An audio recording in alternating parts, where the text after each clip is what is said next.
Hello hi म David खेवा लिम्बूको तर्फबाट सम्पूर्णमा नमस्कार। आज म यो दैनिकी इभिनिङ रमाइलो यात्राको क्रममा म यहाँ आएको छु। यो अति रमाइलो ठाउँमा आएको छु कि म भन्नु पर्दैन। यो पुरै समुद्र, यो हरियो देखिने पुरा समुद्र, यता चाहिँ पुरै जङ्गल र यस्तै हो। यात्रीको यात्रा निरन्तर गर्नुपर्छ। कहिले पुगिन्छ थाहा हुँदैन, तर एक दिन अवश्य नै पुगिन्छ। आफ्नै यात्रा एक दिन सफल गरेरै छोडिन्छ। त्यो चाहिँ आफूले प्रयास जारी राख्नुपर्छ। र अब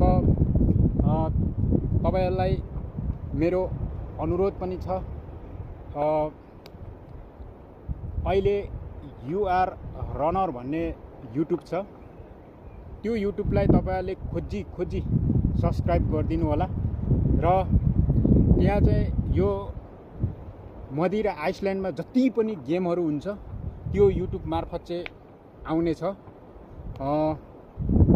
त्यसैले सबैजनाले त्यसमा खोजेर सब्स्क्राइब गरेर कमेन्टमा सल्लाह सुझाव, तपाईहरुको सल्लाह सुझाव त्यहाँ छोडिदिनु होला। र सल्लाह सुझावको आशा अपेक्षा राख्दै अहिलेलाई हस्त। Okay, by by.